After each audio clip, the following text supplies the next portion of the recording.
All right, folks, going long here. This is a review. This is actual time. I usually take these executions and speed them up and put them around 2 minutes long for Twitter. Usually throw some kind of music over top of it just for entertainment value. You may or may not like my choice of music, but it's not for you, it's for me. So I'm going to kind of like walk you through this. Before I get into it, I outlined 40-30 as my level in the weekend commentary before we even started trading this week. And also, I mentioned it as my focus point for this morning on Twitter. If you're not following me on Twitter, you can find the actual account on my YouTube channel. Go to the main page, far right corner, you'll see the official ICT Twitter account. That's how you get things alerted to you real time. Any level I'm watching that's pertinent, any draw on liquidity, something like that, change of schedule for live sessions and such. And I went long inside the fair value gap as it was approaching the middle part of that shaded area. And I'm placing my limit order up here as a best case scenario in case it was to wildly snap up there. I always like to use a best case scenario exit. And the 40-30 level, the reason why I like that, if you go to your daily chart for ES H2023, that is the closing price on December 14th, 2022. Okay, so open, high, low, and close is all you need. Add time elements and understanding about that, and specific macros that the algorithm does that delivers price. And yes, it does, and you'll see proof of that again here. And I sent 3 tweets out stating that the 943 candle, which is the shaded candle, big bullish green candle, that's the one I'm drawing everyone's attention to on Twitter. And then the down close that I entered on, that's an order block. So you can see already we have a potential volume imbalance forming where there's an absence of any bodies overlapping one another between two candles. So in my mind, I'm watching that form and I want to see it stay open. That gap between the present candles open and the previous candles close.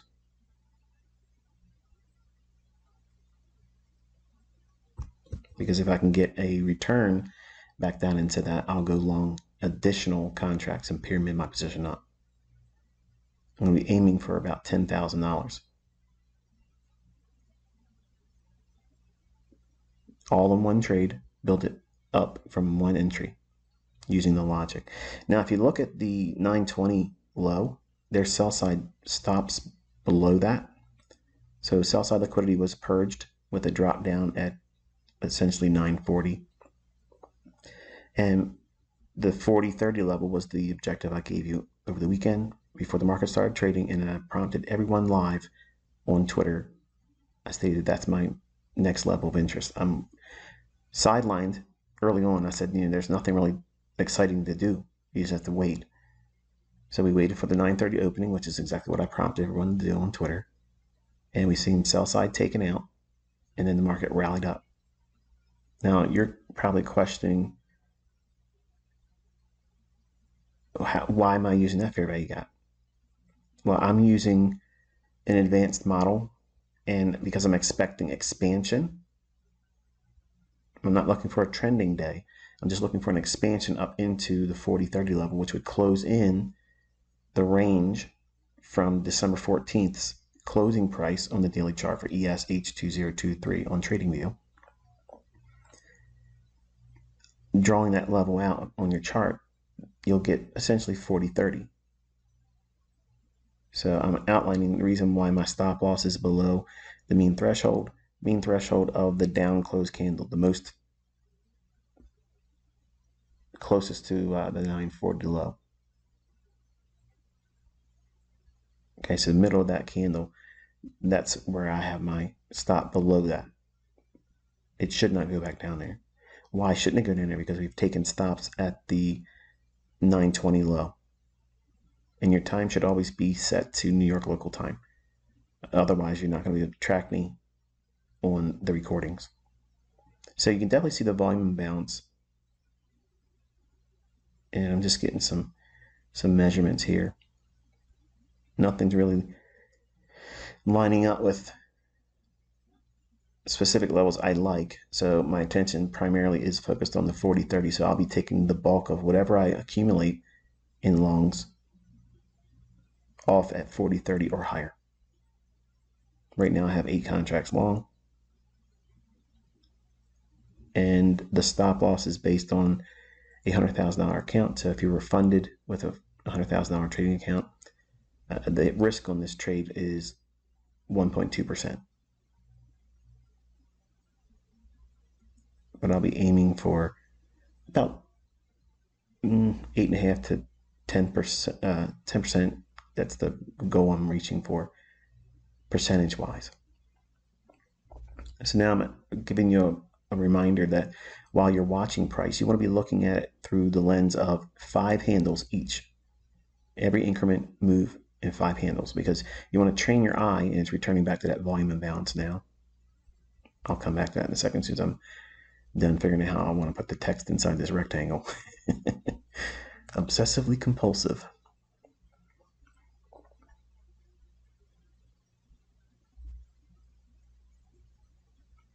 Now 5 handles is the equivalent of a move from 4,025 to 4,020. That's 20 ticks. Okay. In terms of money, if you were trading one mini contract of ES, that would be equivalent to $250, or one handle being $50, profit or loss. So you can see we returned that down into that volume imbalance there. Don't worry, I'll get the next pass down.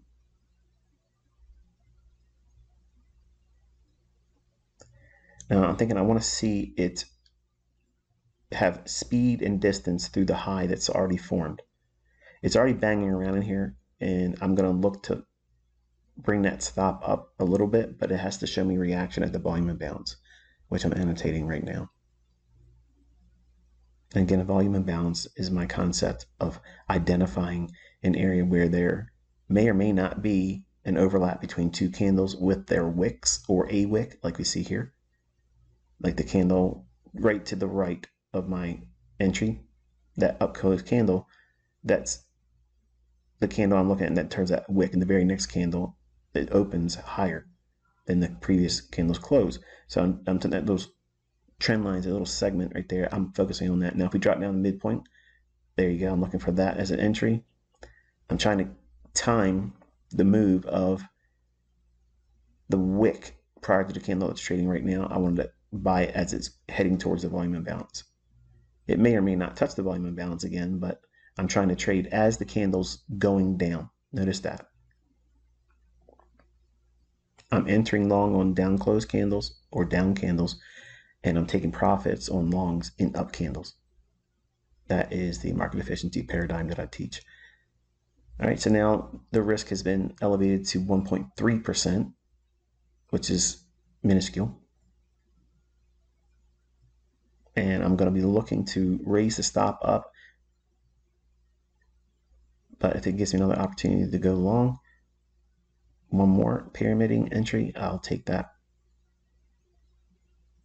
But I'm focusing on the high formed around the 930 right there.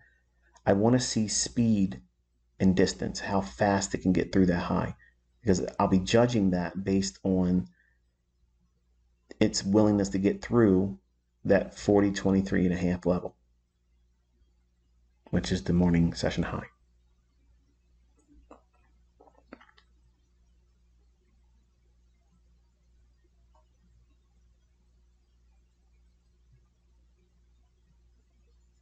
Now the candle I entered initially on inside the fair value gap, that shaded blue, that fair value gap's high, I have that level in my mind as a potential area where it can revisit that.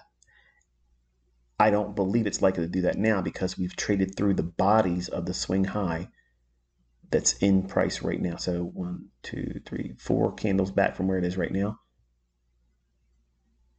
Because it's done that, I feel confident that I can have my stop loss below the low of that retracement, the big down close candle.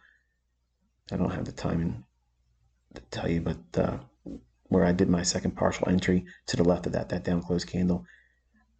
I want to have my stop loss below that low because it will not return back into the fair value gap now. So the volume imbalance should keep price at bay because there's an order block when I entered in on initially during the fair value gap. So now I've removed risk, and because it's spending too much time below that low at 930. So we have a dealing range that it's operating in between the 943 candle and present and 930 high. So it can bang around in here, and I want to see it move aggressively through this high. I want to see speed, not just poke its head above it. Otherwise, it can potentially come back down in and retest that volume imbalance, which is essentially fine. It just runs the risk of, if there's some kind of static price action, it could stop me out. But right now, I feel confident where my stop is. That down close candle is a bullish order block just to the left of my second partial entry. That entire range, we can use that to go long another partial to build up the position, or it could be a independent entry all together by itself. And my mind is, we've pierced that 930 high. We haven't done it with a great deal of energy. So I'm thinking right now it could potentially trade back down into the order block. So I'm looking at taking off 6 or half of the position I have on if it can run to 40.30.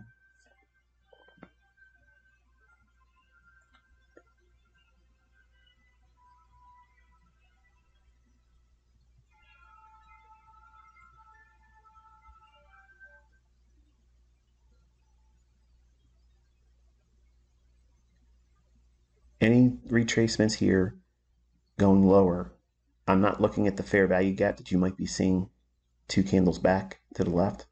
I'm looking at the down close candle, keep going back to the left a little bit further where it traded into the volume imbalance. I'm looking at that down close candle where it might want to come back down into that and accumulate more long positions. Because remember, the stops have already been cleared at 920, slow at 940. So I'm trusting the idea that unrealized objective or premium array at 40.30, which we talked about before the market opened and started trading this week, is still a viable target. Now that's not a buy there, because even though we dropped down into what would look like a volume, fair value gap, I'm taking your attention to this down close candle right. I'm dropping it wrong here. There it is. That right there is my bullish order block. Okay, so I'm focusing inside that candle, and I will look to participate on the upside move from that candle as well.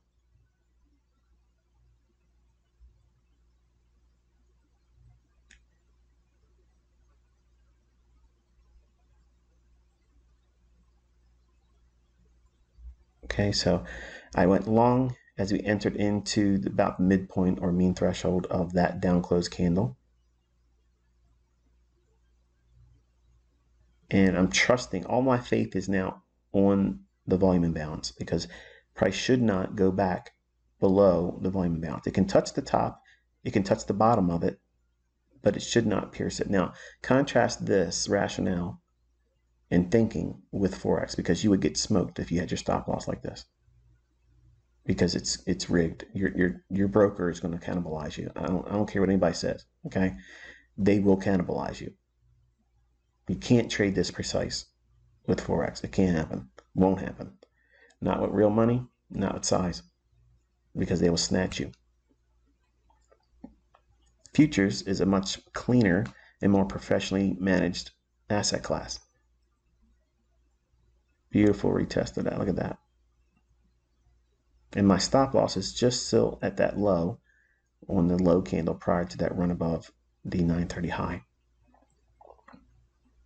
So right now it's showing that my stop is negative for $225. I'm going to correct that.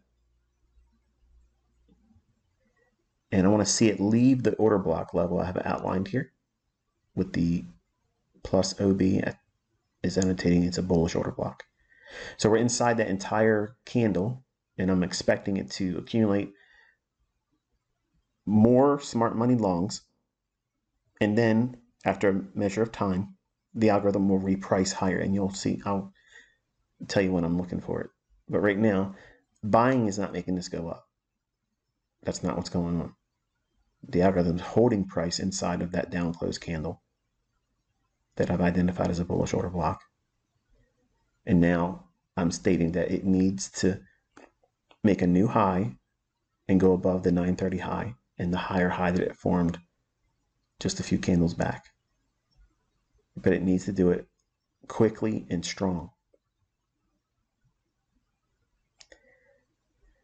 There's a small little SIBI, which I'll annotate, and that level needs to be breached. And this is a trigger that'll tell me when the algorithm will start firing aggressively and spooling in price. It's not because of buyers coming in.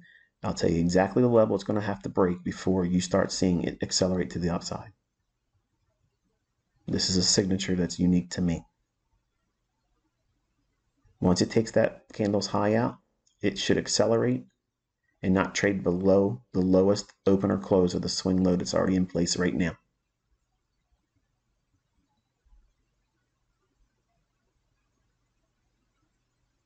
Notice where my stop loss is. It's at the low of the volume imbalance. There's an order block right there, but I'm not going to draw it out. Right there, it's touching the order block.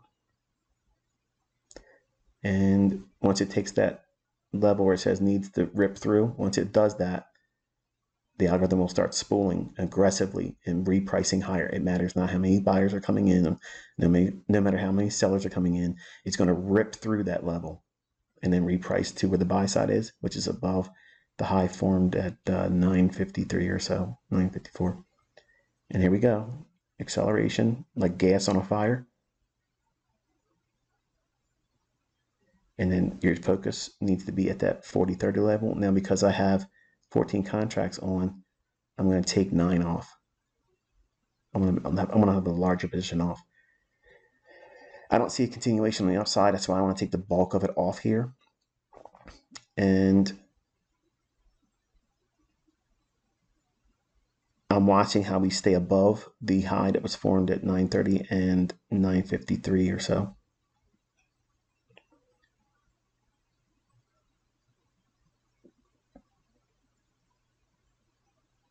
Now, how many times did it move 5 handles in all of this price movement in the direction that we were looking for 40-30?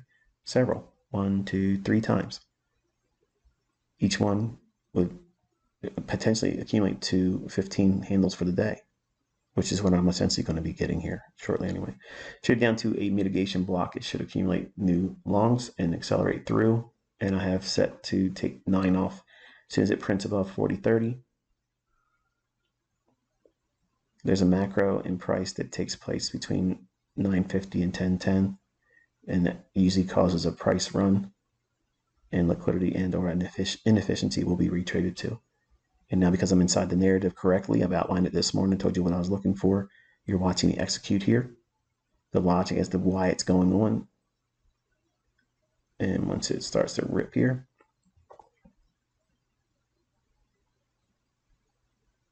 and sliding on into home, rookie sensation ICT delivers it once again. 9 contracts off. Now, because it stalled like that, I ended up hitting it again, and it puts me short now 4 contracts. So I hurry up and close that because I was wondering why it was lagging. So $10,400 in one trade, one run, risking no more than 1.3% of the account. Highly precise, very specific ideas, aggressive and next level superior stop loss management. And I think one could agree that this was pretty insightful. Until next time, be safe.